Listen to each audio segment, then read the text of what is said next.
रईस मागोस किल्ला पाहून आम्ही आमची स्वारी वळवली जुन्या गोव्याकडे।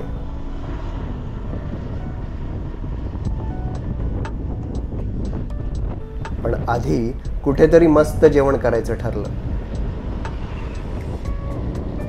सूर्यही डोक्यावरती आला होता। गाडी आम्ही पणजिम शहरात वळवली। जेवणासाठी हॉटेल शोधण्याच्या नादात काही गल्ल्या हुडकून काढल्या। मुंबईतील फोर्टप्रमाणे हे शहरही काही भागात आपले जुनेपण टिकवून आहे। चुकून या गल्लीत शिरलो।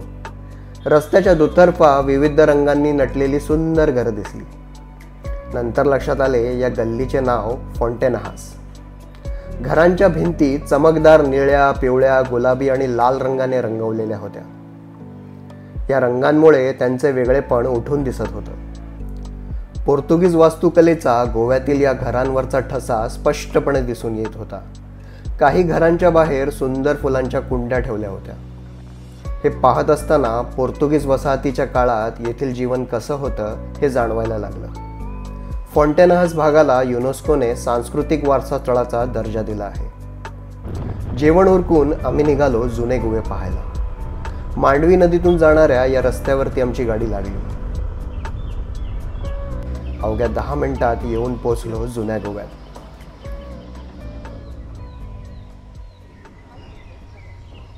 1499 साली वास्को द गामा हा पहिला पोर्तुगीज खलाशी भारताच्या किनाऱ्यावरती उतरला। त्यानंतर व्यापार आणि साम्राज्य पसरवण्यासाठी पोर्तुगीजांनी भारताच्या किनारपट्टीवरती ठिकठिकाणी आपल्या वसाहती स्थापन केल्या। मसाल्याच्या शोधात आलेले हे पोर्तुगीज भारतात आपल्यासोबत अनेक गोष्टी घेऊन आले, जसे त्यांचा धर्म, खाद्य संस्कृती, भाषा आणि सर्वात महत्त्वाचं म्हणजे वास्तुकला। 1510च्या आसपास पोर्तुगीजांनी गोव्यात शिरकाव केला। आजही पर्यटक गोव्यात येतात ते पोर्तुगीजांनी गोमॅक्स वास्तुशैलीत बांधलेले चर्च पाहायला। येथे असलेले Bom Jesus Basilica, Saint Cathedral आणि सेंट अगस्टिन टॉवर या प्रसिद्ध ठिकाणी पोर्तुगीजांच्या वास्तुशैलीची झलक पाहायला मिळते। यातील काही वास्तू तर युनेस्कोच्या जागतिक वारसा स्थळांमध्ये समाविष्ट झाली आहेत। या वास्तू याआधीही अनेक वेळा पाहिल्या होत्या, पण आज परत येण्याचं कारण म्हणजे या वास्तूंमध्ये वापरलेला हा काळा दगड। ही वास्तुकला, हे चर्च, ही शिल्पकलेचे सौंदर्य पाहून पर्यटकांचे डोळे विस्फारतात, पण यांचे सौंदर्य वाढवण्यात लागलेल्या या काळा दगडाकडे कोणाचंही लक्ष जात नाही। पोर्तुगीजांचे कोट ऑफ आर्म असू दे किंवा दरवाज्यावरील कोरिंथियन खांब असू देत, सर्व काळ्या दगडातून बनवले आहेत। कोकणात बांधलेल्या बहुतांश जुन्या किंवा नवीन वास्तू ह्या लाल चिराच्या दगडात बांधलेल्या आपण पाहतो, पण जुन्या गोव्यातील या चर्चमध्ये लागलेला हा काळा दगड आला कुठून? हा आणलाय महाराष्ट्रातून। जुन्या गोव्यात फेरफटका मारून झाल्यानंतर आता येऊन बसलो आहे सेंट अगस्टिन चर्चमध्ये। या चर्चचं आकर्षण म्हणजे हा पडलेला मनोरा।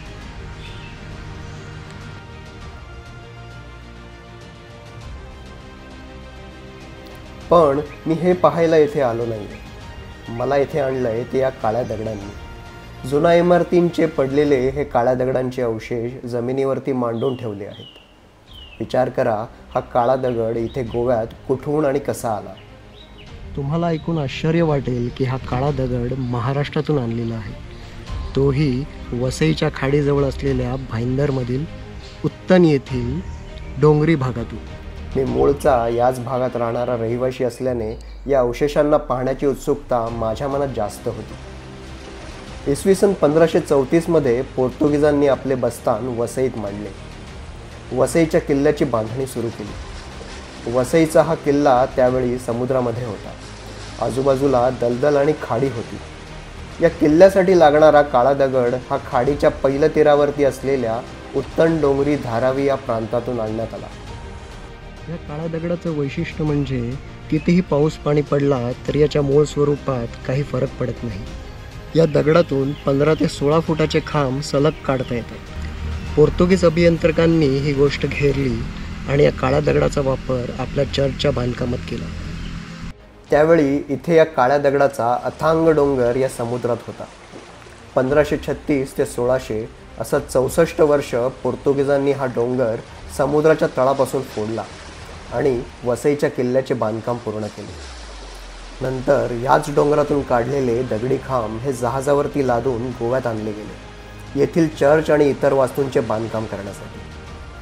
ही माहिती आपण गोवा राज्याच्या अधिकृत सांकेतिक स्थळावरतीही वाचू शकतो. समुद्रमार्गे जवळपास 300 किलोमीटर अंतर कापून या काळ्या दगडांना पोर्तुगीजांनी गोव्यात आणले. वसईचा किल्ला ज्या लोकांनी बांधला त्यांना आज पुढे गोव्यातील चर्च आणि इतर वास्तू बांधायला आणण्यात आले. आपल्याकडे जे तुला मला बोलायचे ते गोव्यात येऊन तुकामाका बोलू लागले. ही कामं संपवून जेव्हा ही लोक वसईत परत आली तेव्हा त्यांना राहण्यासाठी वसईच्या किल्ल्याजवळ सुतारआळी, वखारआळी आणि आगाशी अशा प्रांतात लहान मोठी घरे बांधून देण्यात आली. तुम्हाला ऐकून आश्चर्य वाटेल की हाच काळा दगड काही जहाजांवरती लादून पोर्तुगललाही पाठवण्यात आला, तेथील वास्तूंमध्ये वापरण्यासाठी. आज या पडक्या मिनारासमोर या काळ्या दगडांचे प्रदर्शन मांडून ठेवले आहे. पुढच्या वेळी जर जुन्या गोव्याला भेट द्यायची झाली तर या चर्चला नक्की भेट द्या आणि महाराष्ट्रातून आणलेला काळा दगड जरूर पहा.